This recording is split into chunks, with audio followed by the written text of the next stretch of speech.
Good night and welcome to Mindful Live 151. I am your host Nathan Springer. It is the 11th of the 11th, 2022. Friday. Good day. Wait. No, Friday the 11th is not. It's Friday the 13th. I normally do but the work fighting hard. Then boyfriend hates the live in bed, so nothing in the night. Okay, Ronnie. Okay.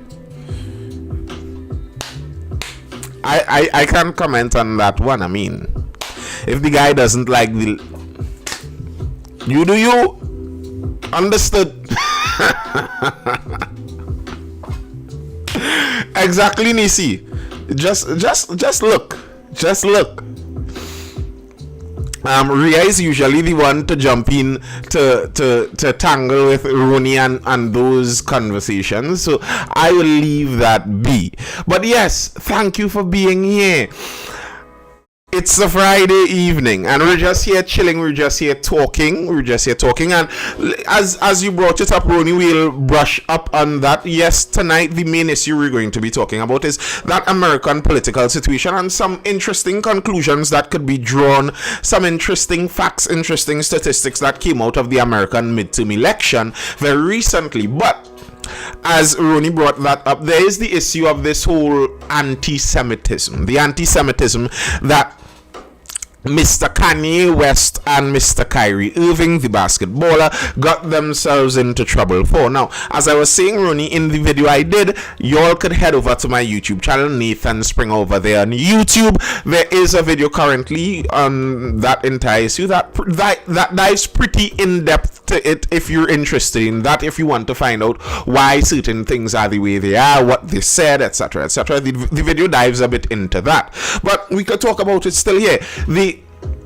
The main issue, as I was saying, even in that video, I don't even think Kyrie. I never liked how they played Nikola Tesla. Okay, good night. I'm the man with the bygone choker.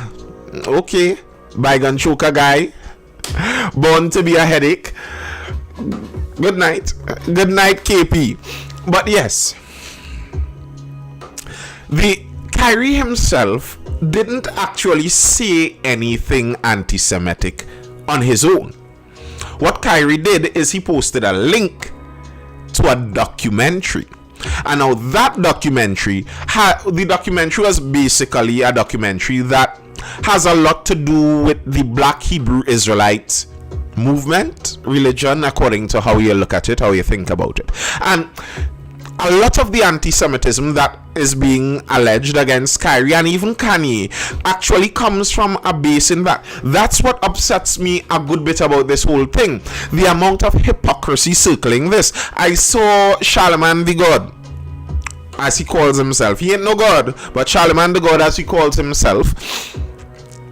He was out there trying to, clown Kanye, calling him a Nazi, calling him all kind of ridiculous things. And I'm like, okay, if you're thinking that this is anti-Semitic, okay, but I know, and there are videos of you saying very similar things out there. The same Charlemagne. If any of you are familiar with the guy Farrakhan, Minister Louis Farrakhan, he preaches I believe it's Nation of Islam kind of doctrine, basically Islamic, there are some idiosyncrasies involved in all of that, but he spews some of the most vile anti-Semitism you'll ever hear anyway. And many black celebrities, many black artists, many black stars are proponents of Mr. Farrakhan. They are supporters of Mr. Farrakhan. He was kicked off of social media a couple of years ago, and he wasn't even kicked off necessarily over something he did. The fact was, the social media companies were clamping down on several other people that had political influence, and then several of those people pointed out, okay, you're calling us out on our discrimination, but Farrakhan is there saying worse things than us. And then a lot of the social media companies were like, yes, he is saying some horrible things, and they kicked him off. And when they kicked him off, Snoop Dogg and a lot of those other guys were out there really upset about that. And Mr. Farrakhan says not a lot of things like Kanye. He says many things much worse than Kanye. But I digress. As I was saying, a lot of the tenets in the documentary that Kyrie shared had to do with the Black Hebrew Israelites. And the general idea that the Black Hebrew Israelites have, I don't know how many of you in the live may be familiar with such things, but the general idea that they have is that the black people are the real Israelites, are the true Jews. Now, that gets really deep. Really deep. As in, it's not just the black people. I believe the American blacks are one tribe, the Caribbean blacks are another tribe, the Dominicans, the American natives, then there are the all native brown and black people, it seems, are all incorporated in the Black Hebrew Israelite belief. And they're all put as different tribes out of Israel. So one is Judah and Manasseh and Ephraim and etc. Levi, etc., etc., etc. If you're familiar with some of your Old Testament Bible, you may understand some of that. And now the problem with that is there are other people out there that call themselves Jews too. In particular, a group known as the Ashkenazi Jews. They are a group that, according to their history, were put out of the Israel homeland quite a long time ago, and they circled in Europe for quite some time, many of them settling in northern to northeastern Europe, in that German region, German, Poland, that kind of region. So many of them have kind of Germanic sounding names. Goldstein, Bernstein, ends in Steen, ends in Berg, Goldberg, that kind of name, Shapiro, the German sounding name. So you could kind of figure them out if you know what to look for. Steenberg, pretty sure. Now, the problem is they also say they are Jews. For the Black Hebrew Israelites to say that they are the real Jews, what they generally say is the other guys are imposters and they're faking. Now, to say something like that gets kind of really anti-Semitic. Things like that get really anti-Semitic down there. And that's one of the accusations of anti-Semitism that is thrown in their direction. But even beside that, on the Kanye side, what Ye is talking about is an even older version of anti-Semitism that has a strange paradox, because the complaint from people like Kanye West is that many of the Jews have an outsized amount of power. They control a lot of the industry, and if you cross them, because they control so much of the industry, they can punish you easily. Now, the thing is, why is that anti-Semitism? That's the question. Why is that anti-Semitism? If you're thinking about it, saying that a group has a lot of power shouldn't be considered as a racist statement. Why is that seen as a racist statement? Well, because there's a history to that. That all started way back in Europe in several hundred years ago, about 200 or so years ago. Actually, before that, it started in Europe, and many native Europeans, because remember, these Ashkenazi Jews were there mixing into Europe, but they held their heritage pretty strong, and they had that structure, that cultural structure, where they saw about their own, etc., etc., etc. So there were many wealthy Jews who would always engage with each other. So there's a commonality among the other wealthy Jews. Many of the native Europeans really didn't like that. They really didn't like that. So there were several conspiracy theories that were developed during that 1700, 1800 period. One of the primary ones being a pamphlet, propaganda pamphlet. I believe the name was the Elders of Zion Protocol, or the Protocols of the Elders of Zion, some kind of creepy deep thing sounding like that. And what it suggested was that the Jews actually have a secret group that is trying to take over the world. Basically, they're trying to get every Jew into influential positions so that they can take over the world. So there are pictures. One of the primary pictures that depict that, and they are, stereotypical looks of some Jews. They say some Jews have really large noses, so there are pictures of people, cartoons with really large noses and spidery fingers leaning over the world and trying to take over the world, and those get into some really off stuff. Now, why is that so problematic in and of itself? Because again, it might be a conspiracy theory, it might be wrong, but why is that a problem? Well, here's why that is a problem. Because if you think the Jews are trying to take over the world, then you're supposed to do something about it, right? And in the 19th and 20th century, several countries and regions in Europe attempted to do just that. They attempted to do something about the Jews taking over the world. And we have seen the utterly depraved results of when you attempt to do something about that. So now, anyone that even brings up the conspiracy that Jews have too much power and are trying to take over the world, then they are called anti-Semitic one time, because you are going down a road where people have seen before that, okay, that road leads, the end of that road leads to twisted swastikas, and funny mustaches. You understand what I'm talking about? So people rightfully call out any claim about the Jews. They call that out really quickly. Now, here's the problem why that is a paradox.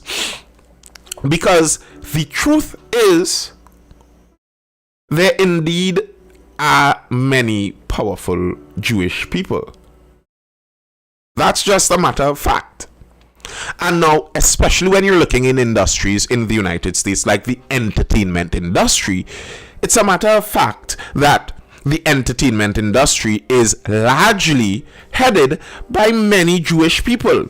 That's just a matter of fact. That's not a matter of conspiracy. It is truth. Now, so do not get me in trouble, please. But that creates a paradox where, if now I am a black man and I am in the entertainment industry, and the nature of the entertainment industry is it is exploitative. That's just the nature of the industry. If I'm a black entertainer and I am exploited by the entertainment industry, probably upwards of 90% of the big boys who would have exploited me throughout my career may be Semites. If I am to critique the people who are advantaging me in my industry, how do I criticize them? Because if you criticize them and only mention the fact that they all do belong to a similar ethnic group, then it will be anti-Semitism. But you do have justifiable criticisms against them, so how do you raise those criticisms? And even beside the entertainment industry, there are several Semites in globally powerful positions. George Soros, a man, if you're around the internet and you know the internet conspiracy theories, you will be familiar with the name of billionaire George Soros and the work that he does. And there's also a man, Klaus Schwab, and the word is that he's also a Jewish man. And these men are very, very powerful men on the global landscape, and they do have dreams and aims of globalism. So if I do not like their globalism and I want to criticize how they are using their power, how do I do it? Therein lies a bit of the problem with the paradox of the anti-Semitic problem. And now, the reality is, if you do, just as Mr. Ye found out, if you do criticize many of these leaders in the industry who do end up and who are coincidentally Jews, if you do criticize them, one of the things that they do, because they have previously fallen victim to what happens at the end of this criticism, they don't take lightly to that kind of criticism. So if you criticize them for the fact that they have too much power in these industries, they'll say it's a conspiracy, and then they will use the power that they have in those industries to make sure that you are silenced. Personally, me, if I were a Jewish man of some power, I would have attempted to, meet with some of my other wealthy and powerful Jewish brethren and let them know you're kind of leaning into the conspiracy when you do things like that. So people's conspiracy is that you are too powerful, so powerful we cannot criticize you. And then when people say things like that, the way you counter that criticism is by stopping them from criticizing you. You're understanding the strange dichotomy you put there. So Mr. West, that is the position he found himself in. A lot of the people in the entertainment industry that screwed him over were indeed of one ethnicity. A lot of people in the banking industry that messed with him are of a particular ethnicity. His personal trainer, the man who allegedly wrongly drugged him up and put him into a mental institute and recently threatened to do it again, that personal trainer is also of one unique ethnicity. Now, that trainer is a whole other story. If you all want to dive down a really deep, creepy, weird rabbit hole, go find me on Twitter and I'll share that one with you. That personal trainer, he has been known to train lots of people that had very sketchy, shaky ends with their mental health. And he is threatening to drug up Mr. Ye again. Anyway, so when this Kanye guy is criticizing the people around him who advantaged him as far as he could see, he finds they all belong to one group. So he criticizes that one group, calls it a mafia. Now, people are trying to explain to him that it is not necessarily that it's this group you have a problem with. It's the group of cooperative executives who also so happen to have a lot of people from that group. So you don't criticize the group because there would surely be a lot of Jewish people who didn't do him anything. So to criticize the group and on their ethnicity, you would be including people that had no fault in the whole matter. But it is understandable how that criticism ends up that way. It's similar to, they called the mafia the Italian mob, the Italian mafia for a while. And if someone sees it as there's a Jewish mafia or something like that, well, you understand why they would say it the way they would say it. And for example, I think I'm going to do a YouTube video, not a YouTube video, a TikTok video on this one. For example, Adidas is out there cancelling Mr. Ye for his anti-Semitic comments. What they're going to do is they're going to remove his name from their shoe, because his name is associated with so much trauma in regards to Jewish people. But I find that very interesting because Adidas, the name Adidas, comes from an amalgamation of two brothers' name. I believe one's name was Adolf and in other's name was Dassler or something like that. And if that ad name sounds familiar, well, both brothers, two of them, the Adi and the Das, both of them were Nazis. When I say Nazis, I don't mean this in the flippant, exaggerating way. I mean, they wore the Iron Cross, they wore the swastikas, they worked with Mr. Hitler himself back in World War II, fighting on behalf of Nazi Germany. Both brothers, Adi and Das. And Adi and Das, both of their name still remains on the Adidas sneakers. I would think if one of the names on an Adidas sneakers was to hold real trauma for the Jewish people, I would think the name of actual literal Nazis might be a bit more hurtful. Yeezy? I mean, it's not even the man's name. So when I see things like that, it makes me, I don't believe that the issue many people have with Ye, the issue many people have with Kyrie, is a real issue of not wanting them to hurt anyone, of wanting to make sure that they aren't hurting anyone, they aren't putting anyone's life in danger. Because I don't think anyone believes that by what Kanye West is saying or by what Kyrie Irving is sharing, I don't believe anyone believes they're putting any Semite lives at risk.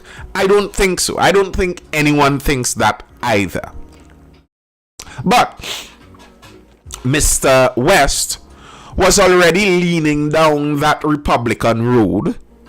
So the liberal media in the United States, which by and large is on the opposing political side than the Republicans, they were just waiting for the opportunity to cancel him again. So Mr. West was already set up to be cancelled in that sense. Mr. Irving, last year he was giving the NBA a whole year of pressure over this whole vaccine business. He refused to take the vaccine. He was not taking it. No reason, no way, no how. So he was already set up to not be liked in the NBA also. And just by the way, is it chairman they call them in the NBA? The head of the NBA is also a Jew. I mean, there obviously are many reasons. There obviously are many reasons why certain demographics are found in certain areas. So, for example, commissioner. Thank you, Micah. The commissioner of the NBA. There are some demographics that just end up in certain areas. So in Trinidad and Tobago, we know there are some demographics that end up in medicine more. In the United States, the tech industry, especially on the administrative side of the tech industry, seems to be run by Indians. I don't think it's an Indian conspiracy. It's just, certain things in certain cultures allow or give for certain realities more. And it seems to have a lot of those realities on the Jewish side. But anyway, I explained all of this and more in the video I did previously over on my YouTube channel. If you're interested in that, head over to Nathan Springer over there on YouTube and subscribe. You'll be able to find a lot of content similar to that, explaining concepts, explaining information, and breaking events. The latest event I want to dive into this evening is the American election, the midterm election. The reason, just the consequences of our history, but that doesn't make it false. The reason I found the whole American midterm election to be so interesting is one demographic holds up a party in the United States. If you split the US, the country, into gender and marriage status, so you have male and female. Listen, I'm not on any strange thing. There are males and females. We ain't going down that road here.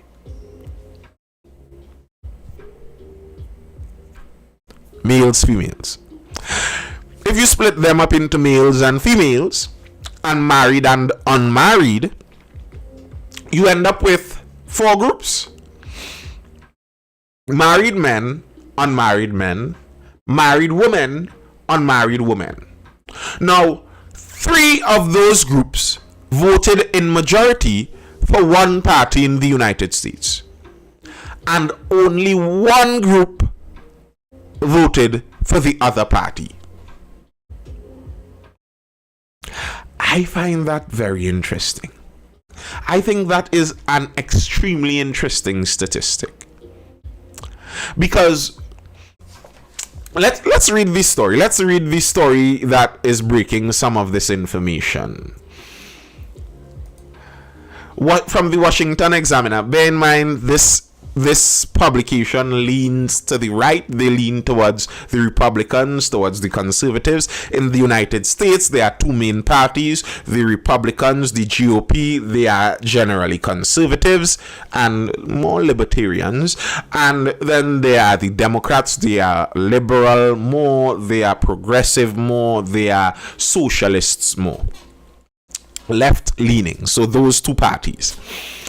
No one benefits more from the destruction of the American family than the Democratic Party. US politics is funny, if it's one thing. What a way to frame that. Looking at just the gender breakdown of this year's exit poll, it first appears that men are more polarized politically than women. Men favor the GOP or the Republicans by 14 points, 56% Republicans to 42% Democrat, while women only favor the Democrats by 8 points. So women in general, the entirety of women, lean towards the Democrat side. We're going to get into that now, Empress. I said it before, but we'll get in again to it. I'm going to read it right now. So, men as an entirety, grouping both married and yes, Rooney, of course.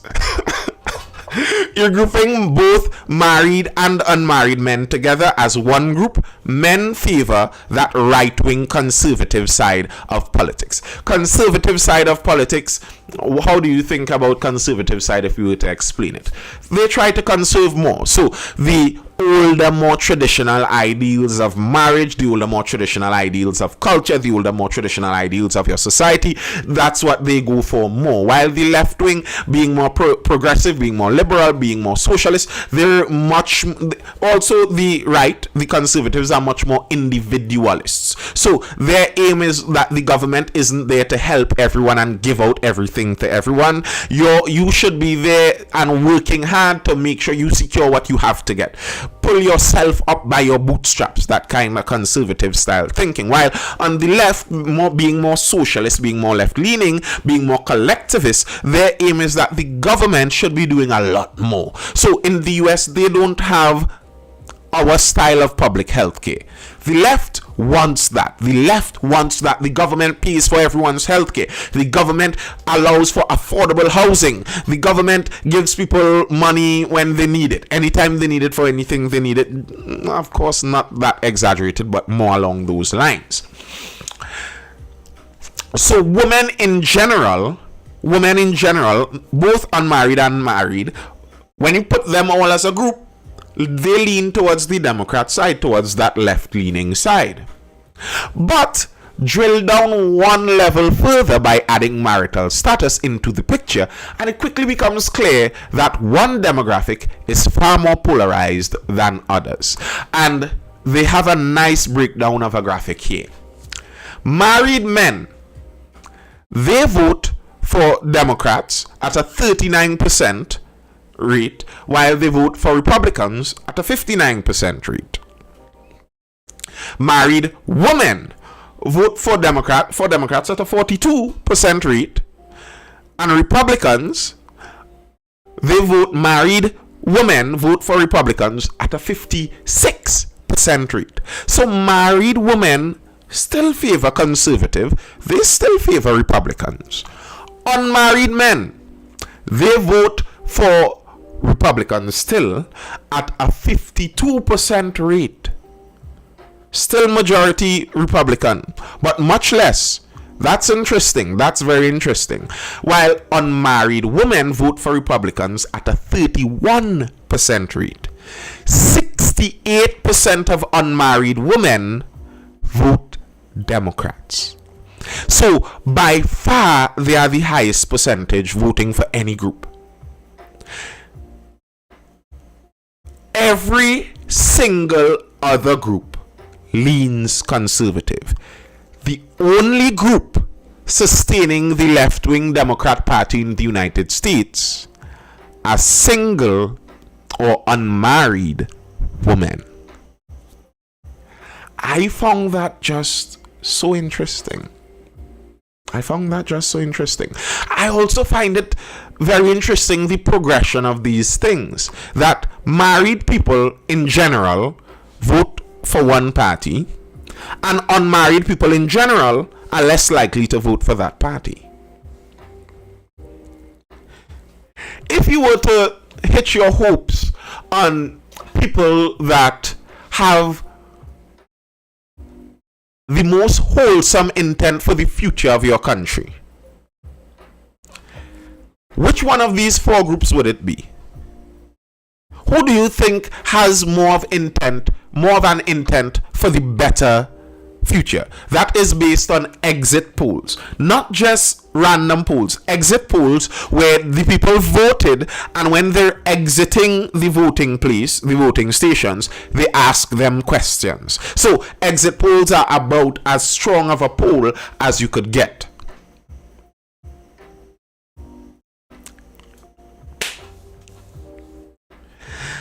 Why is it that this one group selects for that one group so strongly? It's also very interesting that they select for that group, and also in that the unmarried woman is, if you're looking for commonalities among that demographic, another commonality among unmarried women is they have the highest consumer debt.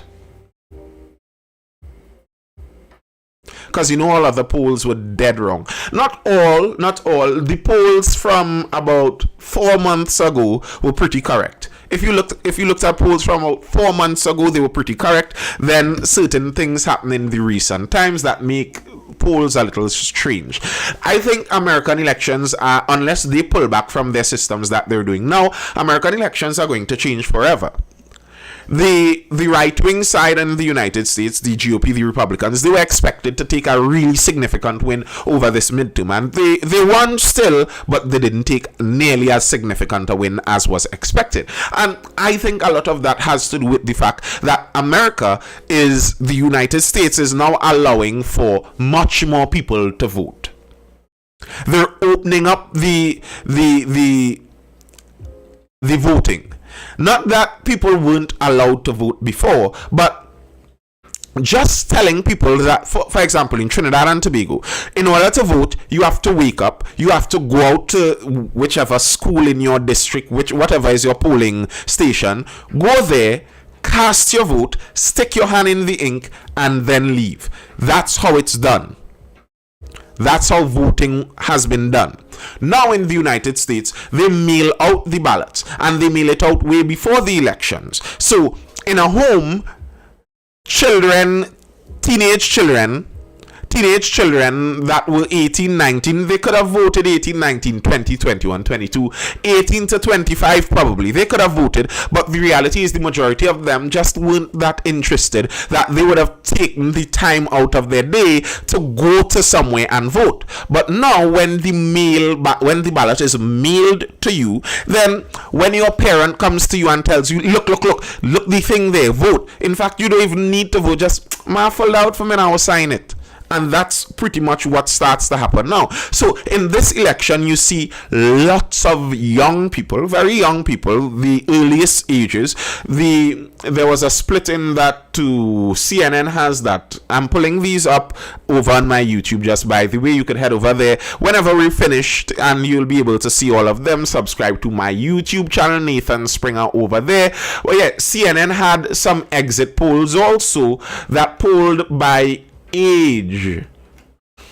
If I can only pull it up, they polled by age, and you'd find by age that as you get over a certain age group, a certain demographic leans one way and another demographic leans another way. So 18 to 29 age group votes 63% Democrats. That young age group. And when you are able to send out mailed ballots to these people when they are home, you will get their vote. If those mailed ballots didn't go out, I think the election would have gone the way that many people were predicting, and the Republicans would have swept it. Without those young people's votes, the Republicans would have won by a massive margin. But now you are able to pick up votes that otherwise would not have been picked up. Now, personally, like in Trinidad and Tobago, I don't want something like that actually. I think the people that should vote should be the people that have enough care about voting that at least they would go out to a polling station. You don't want people voting who have no interest in voting at all. They have no interest in the civics of the country. Then maybe we don't want them voting because they would not put thought into it. But what they would put into it is the recommendation of celebrities. What they would put into it is the recommendation of TikTok stars. And one side in the United States recognized that long ago. So one side in the United States has all of the celebrities on their side giving them endorsements, has all of the TikTok stars on their side giving them endorsements, and they understand, okay, that means that the latent pop culture in the United States leans one way politically. People talk about the United States favorably in politics in some ways, but I really dislike that. I am glad in Trinidad and Tobago, by and large, we don't see it that Destra and Marshall and all of our celebrities all lean one way politically. That's not the framing of Trinidad's politics. That's not how our politics goes. I dislike that. Now, what that does in the US, there's that default in pop culture, in politics. So all of the young people that would be more influenced by pop culture lean that way. And also, remember, as I said in the beginning, the division of those parties in the United States. One side is much more collectivist, one side is much more individualist. So, the collectivist side regularly talks about doing things for people. Handouts.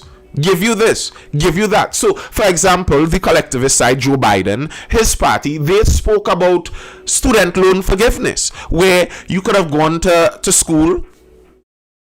You could have gone to school, racked up your student loans, and what the government was then promising to do is forgive all of those loans, because those student loans are clamping you down from going across and accessing your future. Now, many people were very upset about that because you are paying off people's loans. If I went to college and I worked through my college and I paid off my own loan, then you're saying, well, you're punishing me and paying off the loan for someone who may have been a slacker. So either way, whatever. That was the promise of one side. So obviously they will get the younger voters.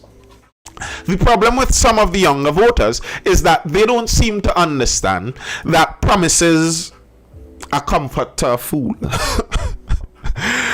Because they're young, they're not that experienced yet.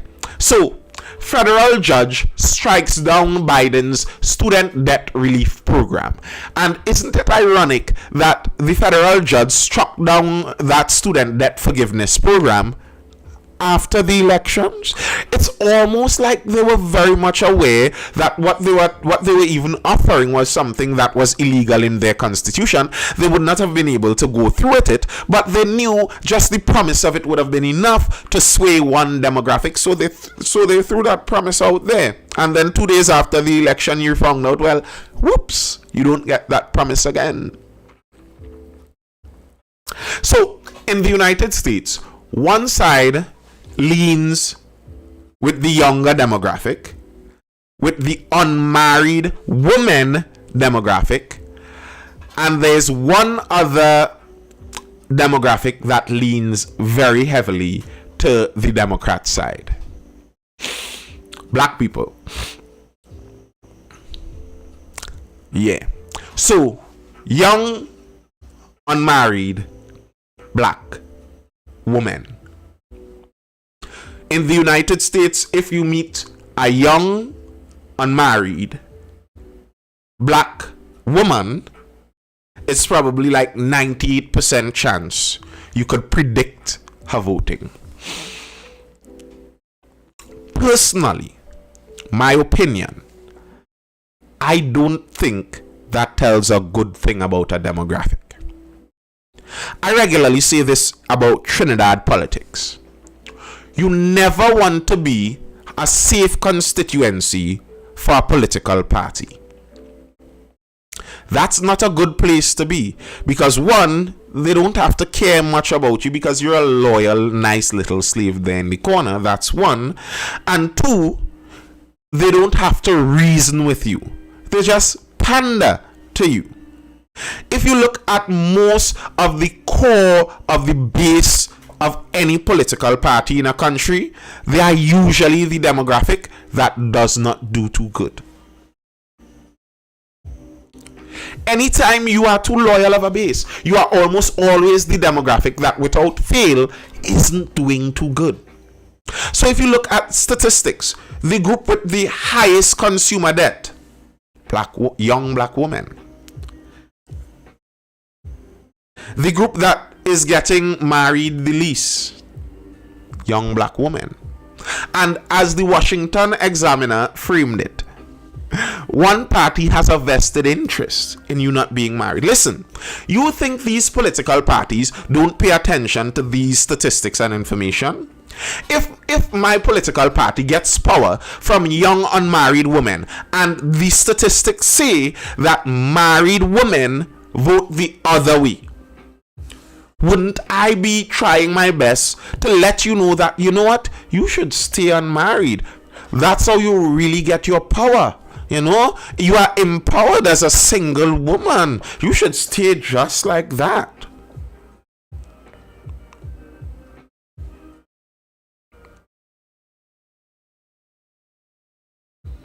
Oi, Samid Karim, what's up? Was the plan to talk? Night AX Den, what's up? It's a horrible place to find yourself being the most fierce loyalist of a political group. That's unwise. And I think we see the results of that in society. Make me feel to run and get married in the morning. You look like Snoop Dogg. Really? Alright, cool. Yeah. You go do that, Rooney. Unknown user, the administrators in this live. just so you know. Now, another thing interesting about the exit polls, right? The age group in the exit polls. The age group in the exit polls. Millennials. Now, millennials in the last elections, why can't you block? But you block somebody, Rooney, when you're talking about I can't block. I just saw a notification. You blocked him for the third time, the notification says. But yeah, another interesting tidbit I noticed about the statistics coming from that elections. The millennials, 30 to 44 age group. 30 to 44 age group, that's the millennials. In the previous two elections in the United States, that group was very loyal to the left side of politics, to the Democrats, to the progressives, to the liberals. Now, 51% alone, yes, a majority voted on that side, but only 51%. And if we are to judge by the male-female dynamic, I would say that very likely, I don't know what you're talking about. I would say that very likely that millennial group, what you would notice is probably the millennial women voted one way a lot, but the millennial men seem to have changed their vote. It's clear as day when you look at these statistics that as people grow older, their voting habits just change. Growing older changes their voting habits. Getting married changes their voting habits. This could be controversial. It could be controversial what I might see. I tend to believe that the older married people actually have more of a positive vision for the future of the country. Now, young people like to assume that, we have the vision for the future of this country because we are the future of this country. Well, here's the thing. You're only the future for the next 30, 20 years. People really invested in the future of a country are people that have families. A grandparent with a 9-year-old grandchild is more invested in the future of a country than a 25-year-old single adult. However, we make it seem like, the grandparents, the old people, them need to die out because them don't know is them holding back the country. I feel personally in many countries, it's the old people kind of saving the country from self-destructing. Another part of the problem in the demographic breakup of voting and the decisions being made is that the taxes, the money comes from different demographics. The demographic that votes in one direction is the demographic that does not pay much in taxes. Democracy is a very strange thing. I could have understood, and again, I know I'm getting controversial here, but I could have understood why in the early days of democracy they had it that only landowners could have voted. I could understand that because you have to pay into the state. You pay taxes. If someone, let's imagine this. Imagine in Trinidad, there are 1.4 million people living, right? 1.4 million people. Let's say 200,000 people in the entire country paid the taxes for the other 1.2 million people. All the taxes for the whole country are paid by just 200,000 people. But there are 1 million people that vote. There are 1 million people that vote. Wouldn't it be that the majority of the people that vote and do not pay taxes are going to be willing to vote to increase the taxes on the people that do pay the taxes? And they're going to vote on how they could spend those people's money on themselves? The problem with democracies is eventually some people recognize that they could vote themselves into being thieves. If I could vote it into happening where I could vote for the country to funnel resources in my direction more, even though I don't put much into the country, well, then I will vote for that.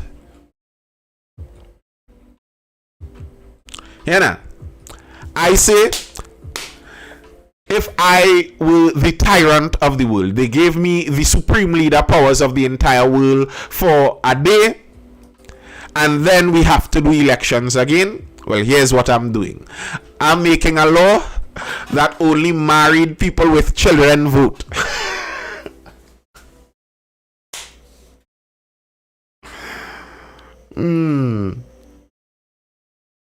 The corporal was squatting on the state land. Is that a similar example?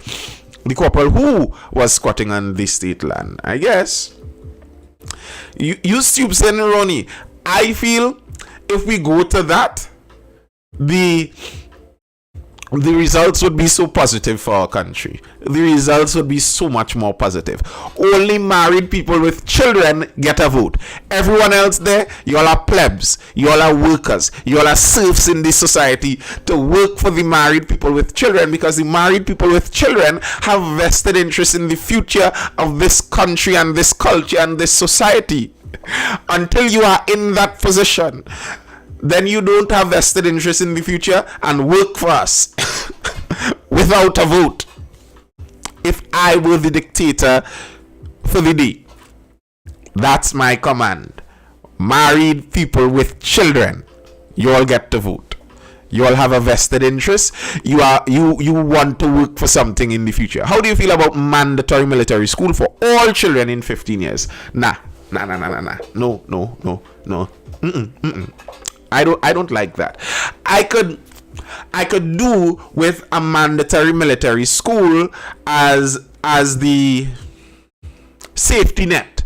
As the safety net for all of our public schools. Here's what I mean by that. So the school system as it stands. If you are kicked out of a school, you don't go home. Then you go to military school. So the military school is like anyone that cannot make it because of disciplinary reasons in normal schools. Well, then there's mandatory military school. And I think that rule should be sharp and quick. Suspended once, you get 1 bly. Suspended twice, military school. 1 time, quick, like that. All right. Any further questions or comments on this? Anyone? On anything really and truly, not just on this.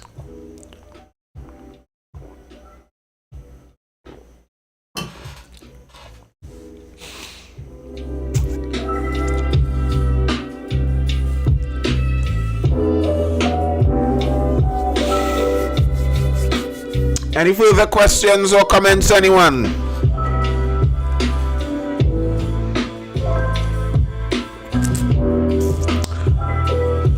Baby girl is really well. She's wonderful. A ball of energy and poop. Man, I'm enjoying it. No lie, I'm really enjoying it. I'm really enjoying fatherhood. It's a wonderful thing. I'd recommend it to anyone. Go be a father. Marry the woman first, though.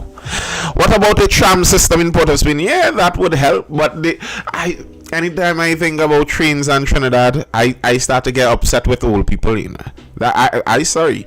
Anytime I think about trains and Trinidad, I feel like I want to go back in time, meet with the duck, and me and him will have a stern conversation. What's your thoughts about Trinidad in the next 10 years? We are in 2022, 2032.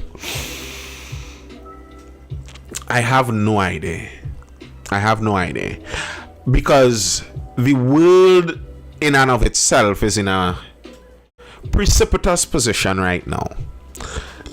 I don't know where flying cars, I don't think so. Part of the problem I see the way of the world is framing up right now.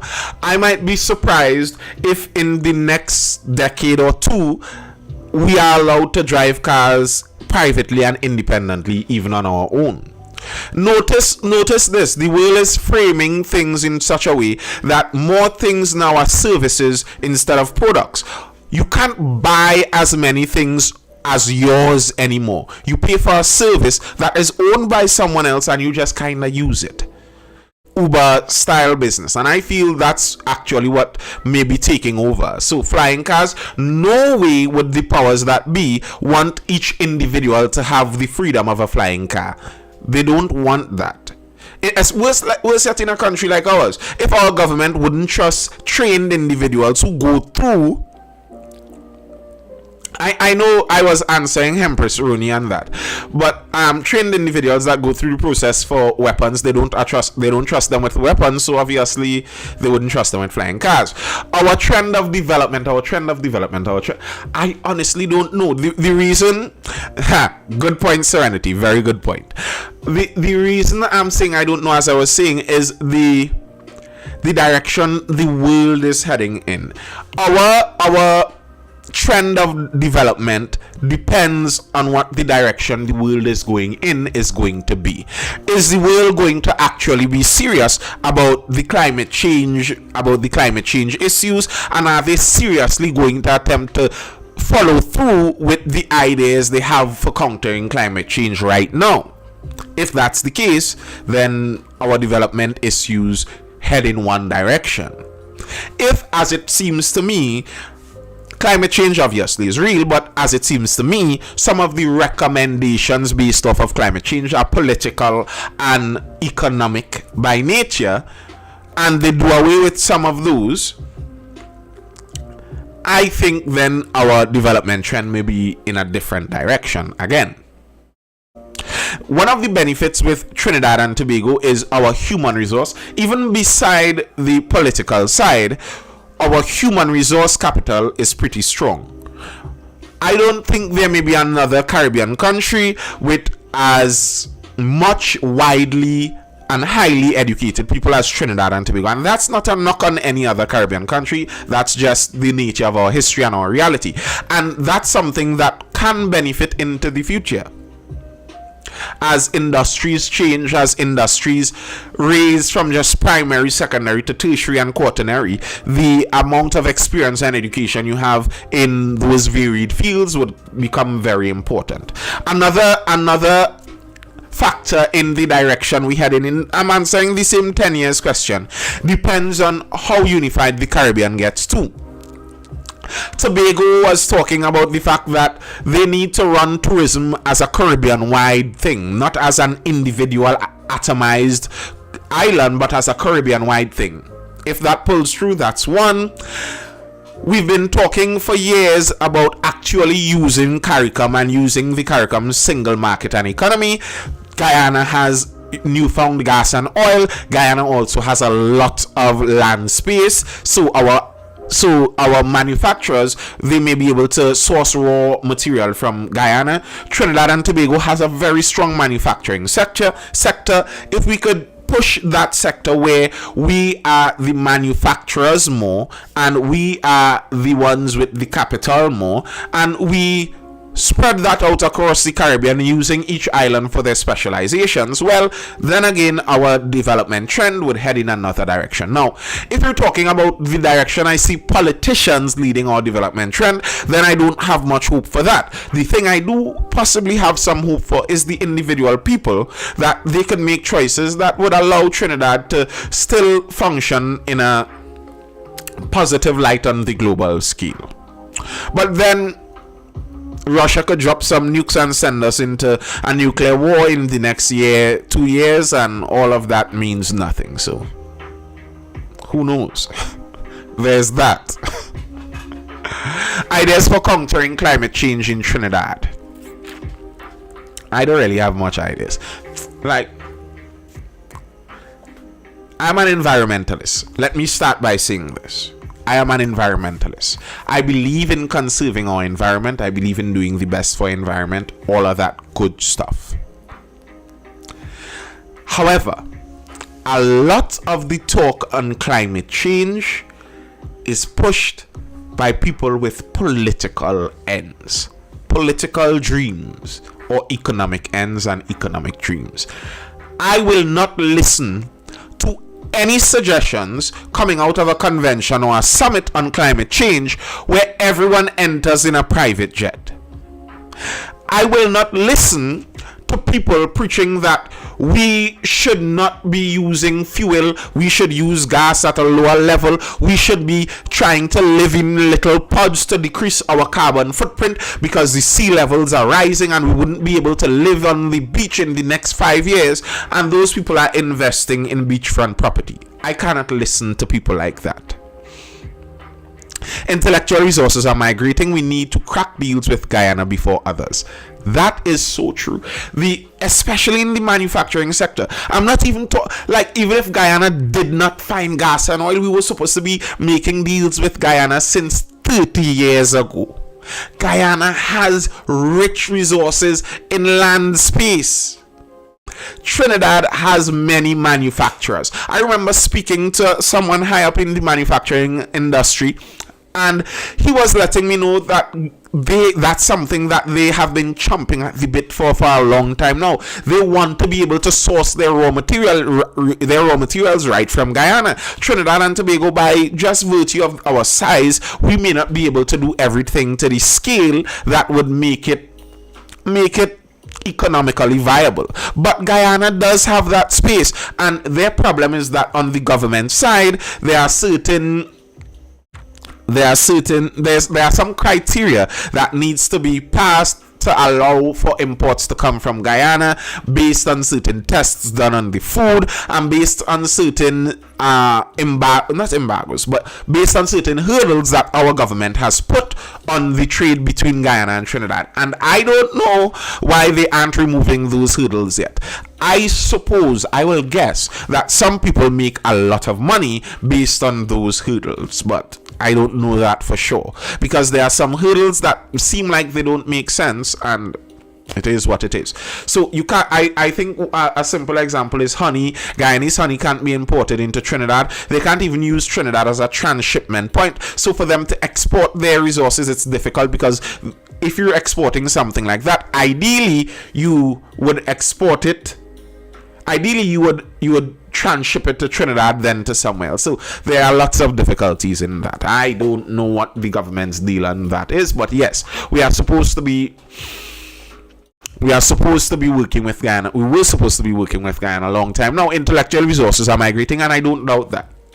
That has been a reality for Trinidad for a long time now. Now, one of the benefits is because the world is much smaller now because of ICT in the information and communication technologies, and the boom there is in that right now. People migrating isn't necessarily as big of an issue as it once was. One, it's much easier for them to come back, and two, they could be working on things Trinidad related while not even necessarily living here. So yes, migration is a problem, but in modern times there are solutions even for that. And maybe if certain things look up in Trinidad more, we'll be able to attract back some of the people, some of the intellectual resources that migrated away. That's a possibility, that's a hope. Alright, any further comments or questions? Cool pot and bikes. Stop it. I saw somebody took a picture of him on his bike. I believe his bike was an AMG model SUV. Like serious BMX he's rolling in. Alright, any further comments or questions, folks? Or is that all for tonight? That seems like it might be all for tonight. I hope you guys were educated, informed, or entertained. I am your host, Nathan Springer. It was a pleasure being here. Really, truly it was. Let's see if anyone dropped any comments over there on YouTube, as I sometimes forget the YouTube comments. Okay, no comments over there. Thank you guys for tuning in. I am and was your host, Nathan Springer, for the Mindful Life. We chilled here all week long. I think we missed a day, but small thing. We will be here next week for the Mindful Live sessions, and I will see you guys then next Monday. By the way, this was brought to you by Mindful Education, which is our education service. Just in case any of you are interested in such, we offer learning pods for ages from preschool, straight up to CXC. Small, intimate classes with homeschool style teaching and education geared to allow those children to learn more comfortably, learn faster, and learn and with an appreciation for knowledge more. There isn't a website, there's an Instagram page, mindful_education. Mindful is spelled with 2 L's, just as on my t-shirt here. Mindful Education. Head over there. The information on how to register is right there. You can find it there, and you can contact us for more information or registration, whatever you will. Contact us and we will talk to you, let you know what you want to know. So yeah, I will see you guys next week Monday for the next Mindful Live session, starting somewhere around 9:15 p.m. See you guys then. Yes, Nisi. Yes, Nisi. I paused. Yeah. Still waiting. Yeah, Nisi. Are you on the homeschooling page on Facebook? Oh. Nisi, hit me up on some one of the inboxes and let me know about that. No, I am not, and I need to be. Hit me up on any one of my inboxes. We'll chat. Peace out, folks. It was nice. Peace out. Enjoy your weekend. Keep safe. Hold it down. Things little drastic out there. Bye.